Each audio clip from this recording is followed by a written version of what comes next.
राजा की कहानी। राजा मंगलसेन नाम का राजा पृथ्वीपुर राज्य पर राज करता था। मंगलसेन को अपने बगीचे में घूमने का बड़ा ही शौक था। उसे जब भी समय मिलता वह अपने बाग बगीचे की सैर के लिए निकल जाता। प्रकृति के बीच में समय गुजारना उसे बहुत ही अच्छा लगता था। एक दिन जब वह अपने शानदार बगीचे की सैर कर रहा था तो उसने देखा कि एक बारहसिंगा उसके बगीचे में घुस आया है और वह इधर उधर बगीचे में लगे हुए फूल पौधों को तहस नहस कर रहा था। राजा को अपने बगीचे के पौधे और फूलों से बहुत ही लगाव था। यह दृश्य देखकर राजा आग बबूला हो गया। राजा मंगलसेन ने तुरंत अपने सैनिकों को आवाज़ लगाई कि वह बारहसिंगा को पकड़े और राजा खुद भी बारहसिंगा का पीछा करते हुए दौड़ने लगा। बारहसिंगा बगीचे से बाहर आ गया और राजा ने भी उसके पीछे अपना घोड़ा दौड़ा दिया। मंगलसेन बारहसिंगा का पीछा करते करते अपने राज्य की अंतिम सीमा तक आ पहुंचा, परंतु वह बारहसिंगा को न पकड़ सका। उछलता कूदता बारहसिंगा उसकी आंखों से ओझल हो चुका था। अब राजा मंगलसेन भी थक चुका था। उसकी वहां से आगे जाने की इच्छा नहीं हुई, तो वह वहीं पर रुक गया और मौसम बहुत ही गर्म था और राजा को प्यास भी लगने लगी। उसने नहाने की सोची। जब वह नहा रहा था तो एक चोर उसका घोड़ा और कपड़े लेकर भाग गया। चोर उसके पुराने कपड़े वहीं फेंक गया। राजा के लिए अब बहुत ही खराब हालत हो गई थी। अब क्या करता? अपने महल में वह वापस कैसे लौटे, क्योंकि बिना घोड़े और बिना कपड़ों के लोग उसकी हंसी उड़ाएंगे। राजा ने वहां पर पड़े हुए चोर के पुराने कपड़े पहन लिए और अपने पड़ोसी राज्य को घूमने के विचार से राज्य की सीमा को पार करके दूसरे राज्य में चला गया। बहुत दूर तक राजा मंगलसेन चोर के कपड़ों में घूमता रहा। तभी उसकी नज़र झाड़ियों में चमकती हुई एक वस्तु पर पड़ी।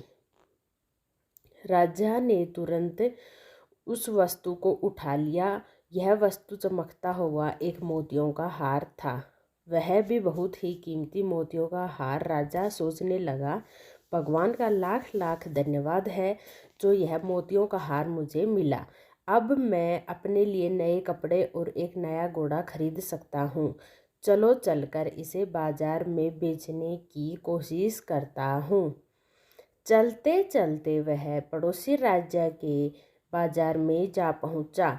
वहां वह एक सुनार के पास गया और कहने लगा, सेठ जी, क्या तुम मुझसे इस मोतियों का हार खरीदोगे? मेरे पास बेचने के लिए एक कीमती हार है।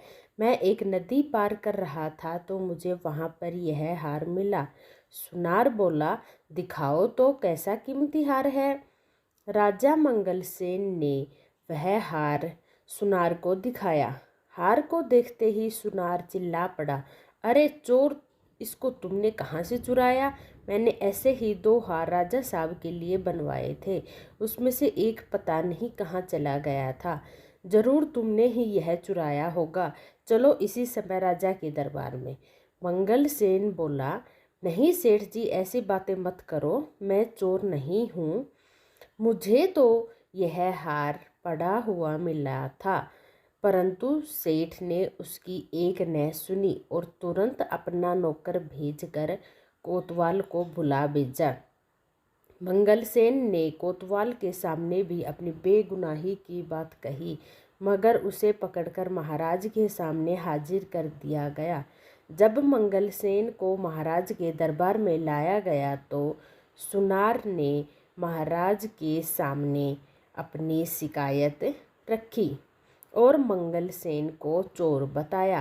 राजा ने मंगलसेन का पक्ष सुने बिना ही कहा, क्योंकि यह सुनार हमारे राज्य का एक सम्मानित व्यापारी है तो इसकी बात एकदम सच्ची मानी जाएगी, जबकि यह आदमी हमें कोई घुसपैठिया नजर आता है, इसलिए इसे चोरी के अपराध में कारागार में डाल दिया जाए और ठीक 3 दिन के बाद इसके हाथ पैर काट दिए जाएंगे। यही हमारे राज्य का कानून है। फैसला सुनकर मंगलसेन घबरा गया और दया की भीख मांगने लगा।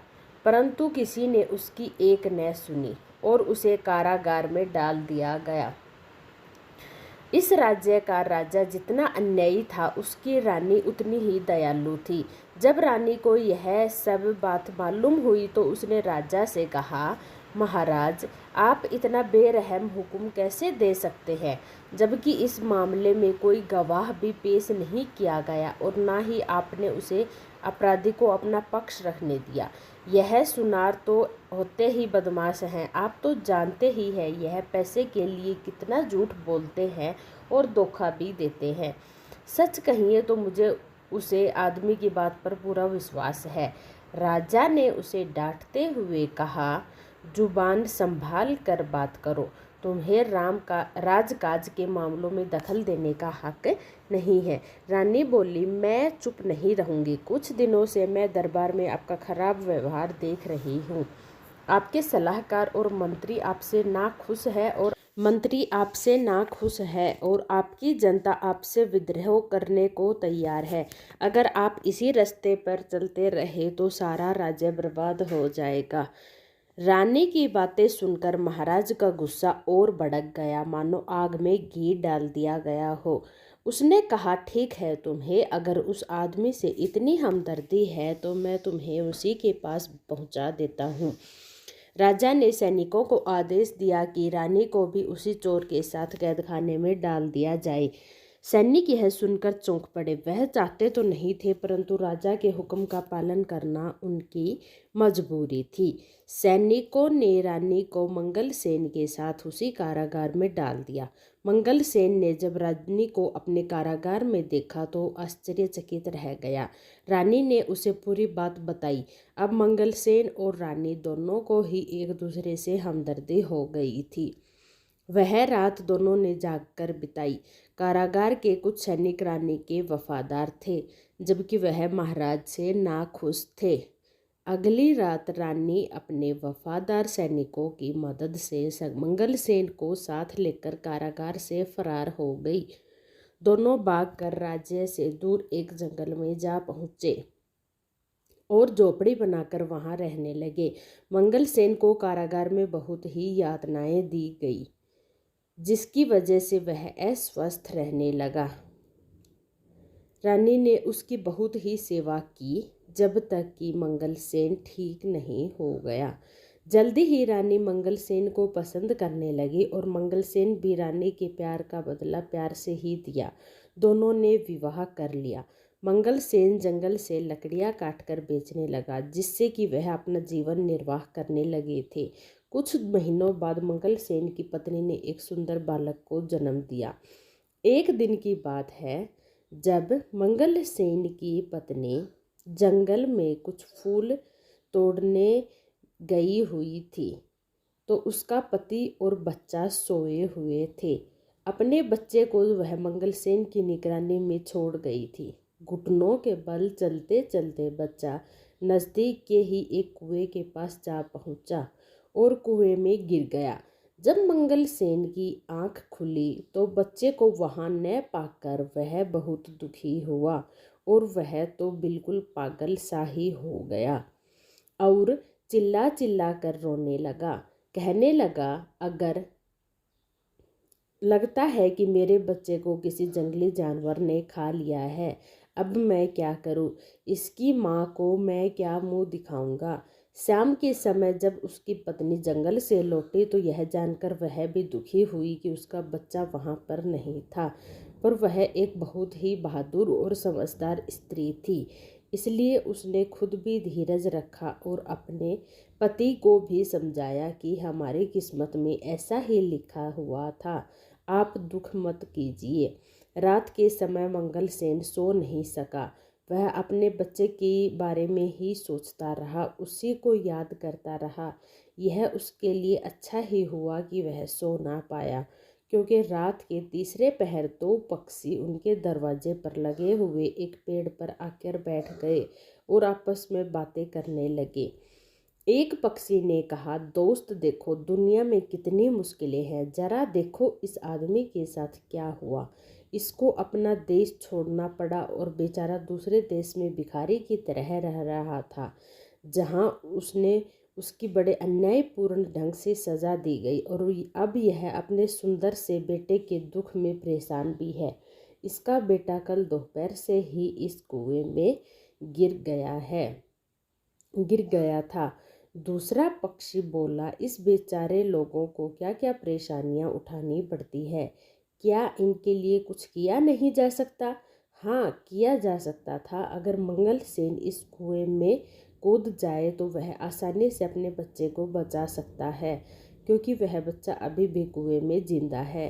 राजा मंगलसेन ने उन दोनों पक्षियों की बातें सुनी तो उसे यह सुनकर बहुत ही आश्चर्य हुआ और उसकी खुशी भी हुई। जैसे ही सुबह हुई उसने अपनी पत्नी को जगाया और उसे रात वाली बात बताई और उसकी सलाह मांगी। रानी बोली, आप पक्षियों की बात मानिए और कुएं में कूद जाइए। राजा इस समय कुएं में कूद गया और उसने अपने बच्चे की जान बचा ली। इस घटना के कुछ दिनों बाद जब मंगलसेन और रानी सो रहे थे तो अचानक कुछ आवाज़ सुनकर वे चौंक गए। बाहर देखा तो कुछ सैनिकों ने उन्हें घेर रखा था। वह भय के मारे कांपने लगे। शत्रु राजा ने उन्हें फिर से पकड़ने के लिए सैनिक भेजे हैं, परंतु तभी मंगलसेन का एक पुराना मंत्री उसके सामने आया और अपने राजा को प्रणाम करते हुए कहा, महाराज, आखिर हमने आपको ढूंढ ही लिया। उसे देखकर मंगलसेन बहुत ही खुश हुआ। तब मंत्री ने कहा कि उसने अपने गुप्तचरों की सहायता से मंगलसेन को ढूंढने में सफलता पाई है। उसने यह भी बताया कि उसके राज्य की जनता बेसब्री से मंगलसेन का इंतजार कर रही है। अब राजा अपनी पत्नी और बच्चे के साथ अपने राज्य वापस चला गया। मंगलसेन फिर से अपनी राजगद्दी पर बैठ गया और पहले की तरह राज करने लगा। गद्दी पर बैठते ही मंगलसेन ने सबसे पहले ये काम किया कि उसने अपनी सेना को लेकर उस राजा के ऊपर चढ़ाई कर दी जिसने उसके साथ बुरा व्यवहार किया। इस युद्ध में मंगलसेन जीत गया और वह दूसरा राजा हार गया। शत्रु राजा मंगलसेन से दया की भीख मांगने लगा। शत्रु राजा ने बताया कि इस दुष्ट सुनार की वजह से उसने मंगलसेन के साथ ऐसा व्यवहार किया था। अब वह उसको जाते ही सजा देगा। शत्रु राजा को गिड़गिड़ाता हुआ देखकर मंगलसेन को उस पर दया आ गई। मंगलसेन ने उसे माफ़ कर दिया और उसे छोड़ दिया। उसके बाद सारे राज्य में शांति और खुशहाली फैल गई। मंगलसेन अब अपनी पत्नी और बच्चे के साथ एक खुशहाल जीवन बिताने लगा। सारी प्रजा अपने राजा के साथ नई रानी और उसके बच्चे को पाकर बहुत प्रसन्न थे। धन्यवाद। वीडियो को लाइक करें।